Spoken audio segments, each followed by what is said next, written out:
All right, so it looks like we're going to be diving deep into mindfulness meditation today. Yeah, seems like a lot of people are curious about it these days. Yeah, for sure. And I think especially with kind of our audience, the geek mindset, I think there's a lot of potential there. Definitely a lot of overlap.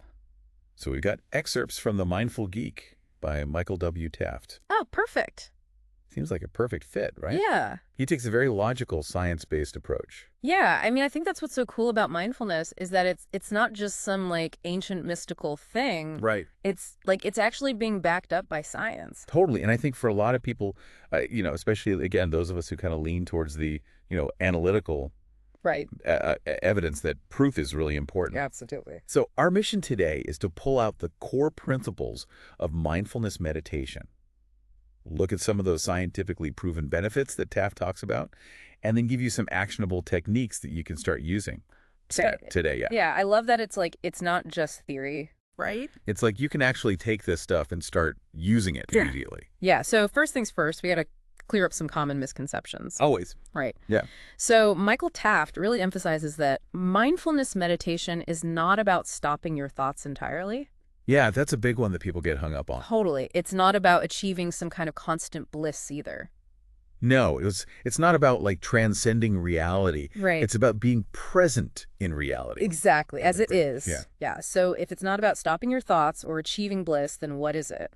So Taft describes mindfulness as paying attention to your present moment experience Okay. without judgment. Okay, so being present in the moment. Yeah, and that present moment experience can include Like what kinds of things? it can include anything that you're experiencing through your senses. So sights, These sounds, sounds? smells, tastes. Yeah.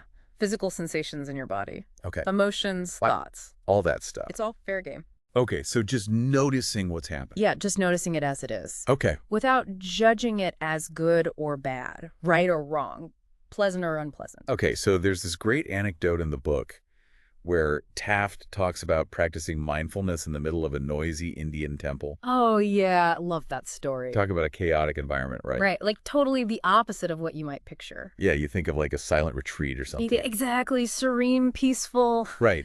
And he's like in this crazy temple with all this noise and commotion. Right, and he's still able to find that stillness. Exactly. Yeah. So it really drives home the point that you can practice mindfulness anywhere at any time. Yeah, you don't need any special equipment or a special place to do it. Right. It's totally accessible. It's always available to you. Right. Right here, right now. So, okay, let's get to the good stuff. Why should we care? Yeah. Why should someone with a geek mindset actually care about mindfulness? Yeah. So Taft lays out a really compelling case for the benefits of mindfulness. And a lot of these benefits are backed by scientific research. Okay, so this isn't just like touchy-feely stuff. No. There's actual science to support it. There's a growing body of evidence. Okay. And what's really cool is that these benefits really align with what geeks typically value and excel at. Okay, give me some examples. What we're talking about. Okay, so for starters, mindfulness has been shown to improve focus and concentration. Okay, so like laser focus for coding. Exactly. Or for solving complex problems or absorbing new information. Right. Which are all things that geeks tend to be good at Totally. and want to get even better at. Right. So it's not just this vague idea of being present. You know. It actually has real-world implications for the stuff we do. Absolutely. Okay, what else? Well, mindfulness can also enhance emotional intelligence. Emotional intelligence. All right. Oh, that's like being able to understand and manage your own emotions as well as the emotions of others. Exactly. And, even for those of us who might be a little more Spock-like, right. In our emotional expression. Yeah, not exactly known for our emotional outbursts. Right, exactly. Yeah. But even for us, it's still really important to be able to understand and manage our emotions effectively. Okay, I can see how that would be valuable, like in relationships at work. Yeah, it just helps you navigate the world more smoothly. Makes sense. Yeah. Okay, so we've got focus, we've got emotional intelligence. What else? Mindfulness can also boost creativity and insight. Really? Yeah. How does that work? So Taft talks about how our minds tend to get stuck in these rigid thinking patterns, Okay. and mindfulness can help us break free from those patterns Okay. by quieting the mind's chatter and shifting our attention to the present moment. Okay. We can open ourselves up to new possibilities and new ideas. So it's like getting out of a mental rut. Exactly. Right. It's like you're expanding your mental field of vision. I like that. Okay, so we've got focus, emotional intelligence, creativity, anything else? Yeah. One more big one. mindfulness can increase resilience to stress. Okay, that's huge. Yeah, especially in today's world, right? Right, where it feels like we're constantly bombarded with stressors. Exactly. Yeah. So mindfulness can help us develop the mental fortitude to navigate those challenges more effectively. So it's like building up a mental shield. Yeah, like a mental buffer Yeah. to help you cope with whatever life throws at you. Okay, so we've got all these amazing benefits. Yeah. Focus, emotional intelligence, creativity, resilience. Yeah. Like a superpower cocktail. It kind of is. But how? How? Yeah, how does mindfulness actually work? So one of the most fascinating things about mindfulness is that it actually changes the structure of your brain. Wow, so you're telling me mindfulness is like a brain upgrade. Yeah, it's like you're rewiring your brain for optimal performance. Sign me up. Right. So what kind of changes are we talking about? Okay, so mindfulness has been shown to increase cortical thickness. Cortical thickness. Yeah, basically that means you're getting more gray matter. Okay. Especially in the prefrontal cortex. And the prefrontal cortex, that's like the command center of the brain, right? It's the CEO. The CEO. Yeah, it's responsible for things like executive function, self-control, decision-making. So mindfulness is literally boosting processing power in the part of my brain that helps me make sense of the world and get things done. Exactly. That's amazing. It's like upgrading your computer's processor. Yeah. You can run more programs more efficiently. Okay, that's a huge win for any geek. I'm sold on that one. What else? So mindfulness also enhances the activity in your insula. The insula. Now, what is that? So the insula is a part of your brain that helps you understand your body's internal signals. So like hunger, thirst? Yeah, those kinds of things, but also emotions. Oh, interesting. So basically, mindfulness is improving your ability to sense and understand your emotions. So it's like it's boosting your emotional intelligence at a neurological level. Exactly. Okay, I'm starting to see how this all ties together. Yeah, it's all connected. So we've got a thicker cortex, we've got a more active insula. What else is going on in there? Okay, so this one's a little more complex, but mindfulness has been shown to reduce activity in the default mode network. The default mode network. Oh, I've heard of this, the DMN. Yeah. It's like the mind screensaver, right? Exactly. That network that's active when we're daydreaming or worrying or just kind of letting our minds wander aimlessly. Yeah, it's like the mental chatter that's always going on in the background. And it can be a real distraction, right? It can be a huge distraction. Especially for geeks like us who need to be able to focus. Right. So mindfulness helps to quiet that down. That's right. It helps to reduce the activity in the DMN so you're less likely to get caught up in those mental loops that can derail your productivity and your well-being. So it's like mindfulness is giving us a way to finally shut down all those unnecessary background processes that are running in our brains. Exactly. And that frees up more mental resources for the things that really matter. Right.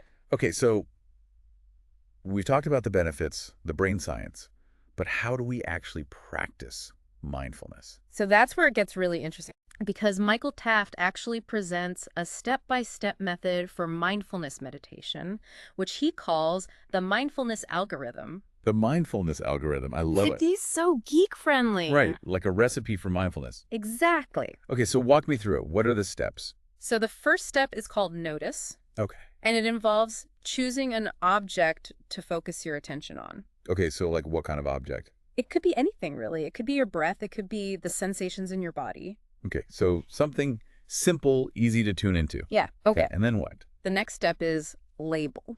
Label. You mentally label the sensation that you're focusing on. Okay, so if I'm focusing on my breath, I might label it inhaling or exhaling. Exactly. Okay, so just giving it a name. Yeah, giving it a mental tag. Okay, what's next? The third step is focus attention. Focus attention. And this is where you actively explore the object that you've chosen with a sense of curiosity. So it's not just passively observing it. No, yeah. It's really diving in and investigating it. Yeah, like you're a scientist exploring a new specimen. I like that. Okay, what comes after that? The fourth step is accept. Accept. And this is where you allow the sensations to be as they are without judging them.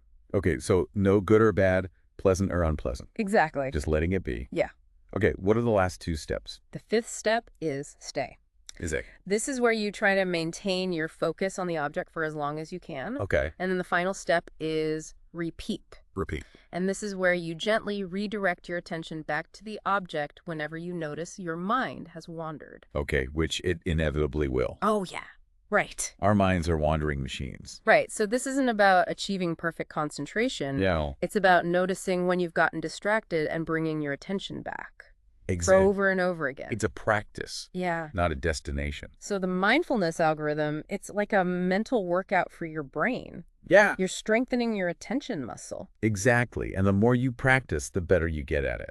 Okay, so Taft brings up a point that I think a lot of geeks can relate to, the challenge of connecting with their bodies. Oh, yeah, that's a big one. He compares it to a blind person exploring a cathedral. It's like a great analogy. It's like we've become so disconnected from our physical sensations because we spend so much time in our heads. Yeah, we're constantly thinking, analyzing, problem solving. Right? But we've lost touch with the wisdom and intelligence that our bodies hold. Okay, so what do we do about it? So Taft encourages us to approach body awareness with an open mind and a sense of curiosity. Yeah. He wants us to really explore the subtle details of touch, taste, sight, sound. Like we're experiencing them for the first time. Exactly. Okay, so it's about rediscovering the pleasure and the aliveness that's available to us through our senses. Yeah, and that can have a profound impact on our overall well-being. Okay, so we've talked about the body now. Let's talk about emotions. Right. Taft challenges this idea that emotions are the enemy. Yeah, that's a common misconception. Right, like we're supposed to suppress them or ignore them. Yeah. Right. But Taft suggests that emotions are actually our internal guidance system. Interesting. Yeah, they're giving us valuable information about what's going on around us and inside of us. Oh. So instead of trying to get rid of them, we need to learn to understand them better. Okay, so mindfulness can help us do that. Absolutely.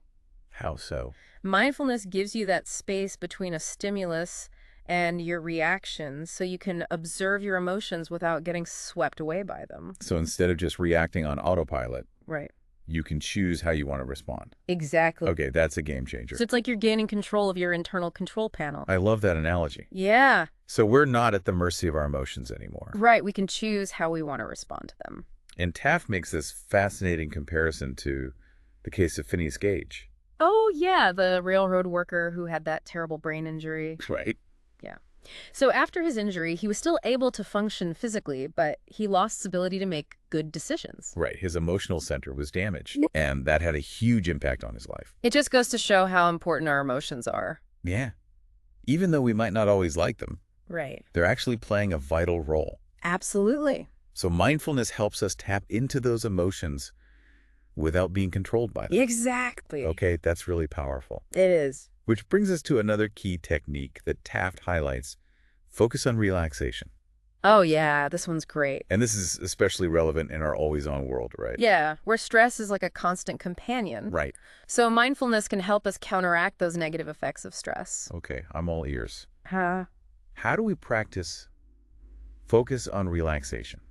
So the basic idea is to consciously relax your muscles one body part at a time, Okay. while paying close attention to the sensations of relaxation. Okay, so it's kind of like a body scan, but you're actively trying to relax each area. Exactly. And Yeah. the key here is that you're doing this consciously with full awareness. Okay, so how is that different from just like taking a nap or something? So when you're asleep, you're unconscious of the relaxation process. Right. But with focus on relaxation, you're awake and you're actively directing your attention to the sensations of relaxation. So you're not only relaxing your body, Right. but you're also training your mind to recognize and appreciate those sensations. Exactly. So it's like you're developing a mental muscle for relaxation, Yeah, it becomes a skill that you can access more easily. like a chill button. Exactly. Yeah, I like that. You can hit that chill button whenever you need it. Okay, so focus on relaxation helps us deal with stress. Yeah. What else has Taft got for us? So this next one might raise a few eyebrows, Okay. but Taft also talks about the importance of focus on positive. Focus on positive. Now, I know some of our geeky listeners might be rolling their eyes at this. Yeah, I get it. Positive thinking sometimes gets a bad rap, Right. like it's too woo-woo or something. Yeah. But Taft actually has a lot of research to back up his claims. Okay, so let's talk about that research. Right. What does the science say about intentionally cultivating positive emotions? So there's a lot of research on practices like loving kindness meditation. Loving kindness meditation. Yeah. What is that? So it's basically a practice of extending feelings of kindness and compassion to yourself and to others. Oh, And the research has shown that this practice can have some pretty amazing effects. like what?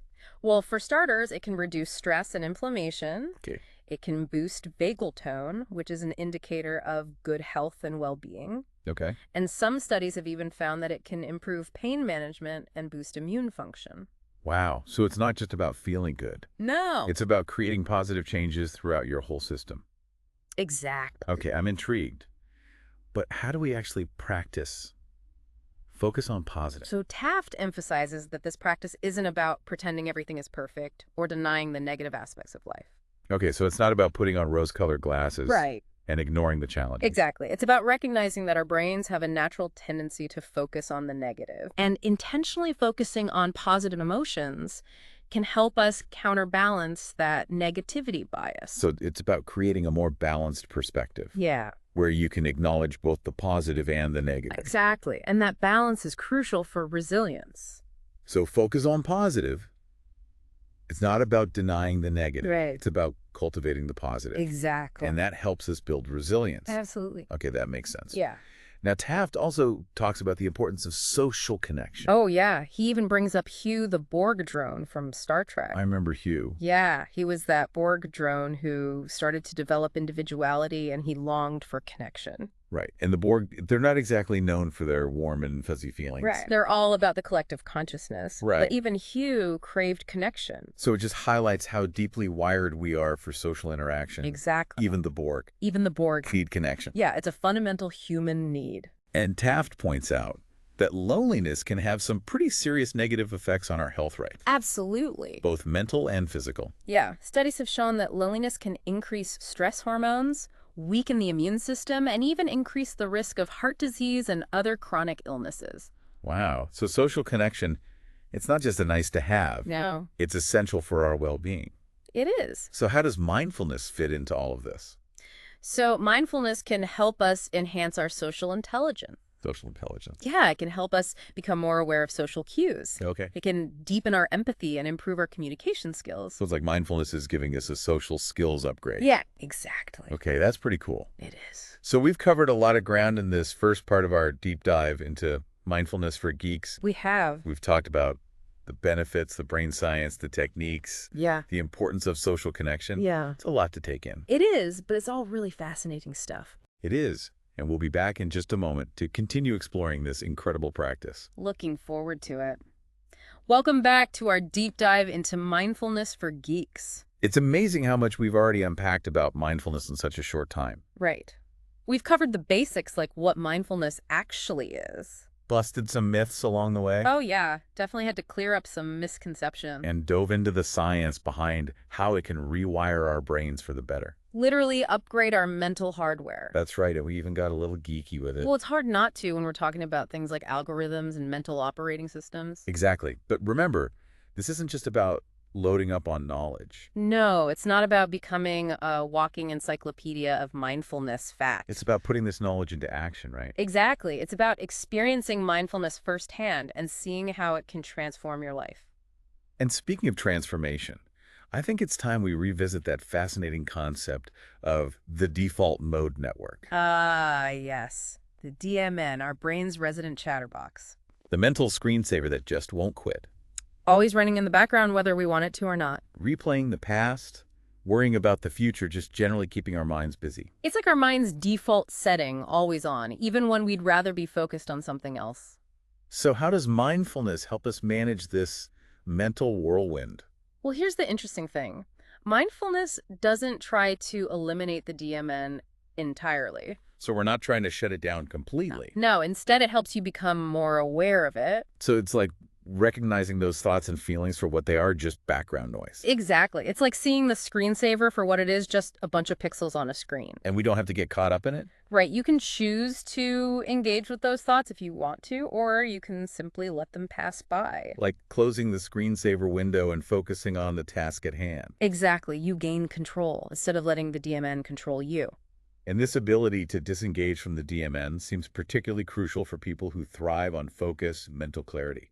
Oh, absolutely. It's like clearing the mental clutter so you can think more clearly and creatively. Like decluttering your hard drive to free up space for the things that really matter. Exactly. And Taft points out that the DMN can be a major source of distraction, constantly pulling us away from the present moment. Preventing us from fully engaging with our work or our creative pursuits. And that's where mindfulness comes in. It strengthens your ability to choose where you direct your attention. So we're talking about taking back control of our mental operating system, optimizing it for peak performance. Exactly, upgrading from that old clunky software to something sleek and efficient. And this brings us to another benefit that's particularly relevant for us geeks: enhanced creativity and insight. I think a lot of people assume that mindfulness is all about quieting the mind and achieving a state of Zen-like stillness. Right. But you're saying it can actually boost our creative output. Absolutely. Mindfulness can help unlock those aha moments and lead to new ideas and breakthroughs. So how does that work? Well, Taft argues that our minds often get stuck in these familiar patterns of thinking. Like those well-worn neural pathways we keep traveling along. Exactly. And by quieting the mind's chatter and shifting your attention to the present moment, Mindfulness allows you to step outside of those habitual patterns, it's like breaking free from a mental rut and exploring new territory. expanding your mental field of vision. Precisely. And when you're more present, you're also more receptive to new information and insights that you might have missed otherwise. I love how Taft tells that story about Ray Bradbury writing Fahrenheit 451 in a UCLA library basement. Oh, yeah. It's a great example of how a state of focused attention can lead to those creative breakthroughs. You can almost picture him down there in that basement, totally immersed in that creative flow. And Taft argues that mindfulness can help us cultivate that flow state more easily. And that flow state where time seems to disappear and you're completely absorbed in what you're doing, that's where the magic happens, right? It's where you tap into your full creative potential. So we've talked about the benefits of mindfulness for focus, creativity, stress management, and even social intelligence. We've covered a lot of ground. But how does all of this translate into practical techniques? Yeah, that's the million-dollar question. How do we actually integrate mindfulness into our daily lives? Especially for those of us who identify as geeks. Right, because we tend to be more comfortable in the realm of logic and analysis. So how do we bridge that gap between the theoretical and the practical? Well, one of the things Taft emphasizes is that mindfulness isn't just about formal meditation practice. So we don't have to spend hours sitting on a cushion in a silent room. Not necessarily, although formal meditation is incredibly valuable. Of course. But mindfulness can be cultivated in just about any activity.